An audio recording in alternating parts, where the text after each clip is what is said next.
लुटेरे की नगरी। एक सखी ने मुझसे पूछा, वृंदावन धाम कैसा है? पागल मन बोला, अरे बिल्कुल मत जाना, बड़ी मायावी नगरी है, एक बार गई तो सही सलामत वापस नहीं आ पाएगी।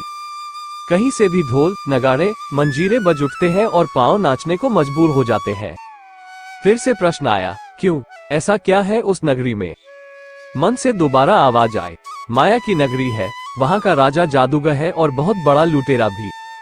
इधर कदम धरा उधर सब लूट गया, समझो, मनुष्य को बावरा कर देता है। पागल से भी बदतर, मैं बहुत समझदार हूँ पगली, मैं नहीं आऊंगी उसकी बातों में। वो बात करेगा तभी तो समझदारी दिखाओगी, तुम्हारा काम तो उस काले कलूटे राजा की नगरी में पांव धरते ही हो जाएगा। सयाने लोगों को तो वो चुन चुन कर अपने पागलखाने में भर्ती करता है। जो जितना ज्ञानी होता है उतना बड़ा उसका शिकार। मैं छुप कर जाऊंगी उस नगरी, फिर देखती हूँ कैसे पागल बनाता है। हाँ, सखी, वहाँ का पत्ता पत्ता उसका गुप्तचर है, हवाएं उसके इशारे पर चलती हैं, तुम उसकी सीमा में अभी गई नहीं हो जाते ही लूट जाओगी। ऐसे कैसे लूट लेगा? सुना है उसने गाय फैला रखी है गुप्तचर बनाकर, और उनकी आंखों में कैमरे हैं जो वृंदावन में घुसते ही तुम्हारी फोटो खींचकर तुरंत उसे भेज देंगी। वो गाय ऐसा गोबर करती है कि उसकी खुशबू से मनुष्य के दिमाग पर असर होना शुरू हो जाता है। मैं सतर्क रहूंगी, मुंह ढककर नाक बांध कर जाऊंगी। सखी किस किस से छुपेगी?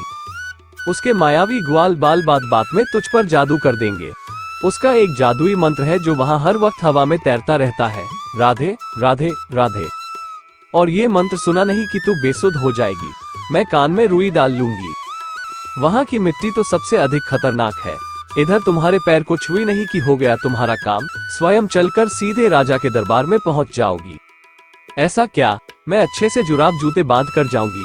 अरे सखी, वहां जाकर तो अपनी देह भी देह नहीं रहती, साफ इनकार कर देती है कि मैं तो इस काले राजा की हूँ।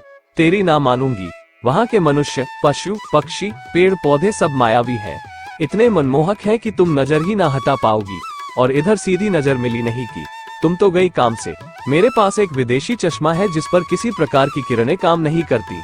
हाँ, चश्मा। उस कलुए राजा ने एक वानर सेना इसी काम के लिए लगा रखी है। चश्मा कब उतार कर ले गए तुम जान भी ना पाओगी।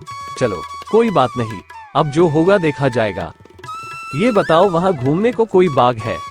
पर वो भी राजा की माया से बंधे हैं। वहाँ गोपियों को तुलसी वेश में दिन भर रहना पड़ता है और रात में राजा उन सब के साथ नृत्य करता है। रात का दृश्य तो देखने वाला होगा, फिर ना ये भूल मत करना। सुना है वहाँ जो रात रुक गया वो सही सलामत बाहर नहीं निकला। संत शोधकर्ता सबकी समाधियां हैं वहाँ। ये कैसा राजा है? बचपन से ही यह राजा ऐसा है। सुना है 5 दिन का था तो दूध पिलाने आए एक राक्षसी को मार डाला था। इतना शरारती कि खेल खेल में जहरीले नाग को मार डाला। ये तो बचपन से ही लुटेरा है। बेचारी ग्वाल ने अपने बच्चों को माखन नहीं देती थी ताकि राजा कंस का कर चुका सके, और यह छोरा उनका माखन लूटकर अपने साथियों को खिला देता था। ऐसा जादू करता था कि नंदगांव के छोरे अपने ही घर को लुटवाते थे। बच्चे तो कच्चे होते हैं, उनको तो कोई भी छका सकता है। वो तो बड़े से बड़े का मन लूट लेता है। उसके काले स्वरूप से आंख मत मिला लेना। पता नहीं क्या जादू है उन आंखों में कि मनुष्य बावरा होकर सड़कों पर नाचने लगता है। खुद की सुध नहीं रहती, बस जी चाहता है कि उसी की नगरी में रम जाऊं। और अगर परिजन तुम्हारी देह को वहां से ले भी आते हैं तो भी मन वापस नहीं आता। अरे पगली, वहां से हमारे दिल में बैठकर घर आ जाता है वो छलिया, और फिर खूब नाच नचाता है। पहले सारे परिजनों को दीवाना करता है, फिर मित्रों को, और फिर सारे नगर को छूत के रोग की तरह फैल जाता है और सबको लूट लेता है। क्या सोच रही हो जाऊं या नहीं? मेरा कर्तव्य था बताना। अब तुम्हारी मर्जी, पर जब भी जाओगी मुझे साथ ले लेना। उस छलिए ने मुझे भी लूट रखा है, सोच रही हूँ बचा खुचा भी लुटा ही आऊं।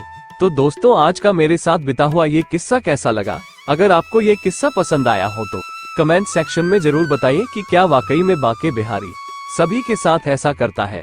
अपना ख्याल रखिए। जय जय श्री राधे।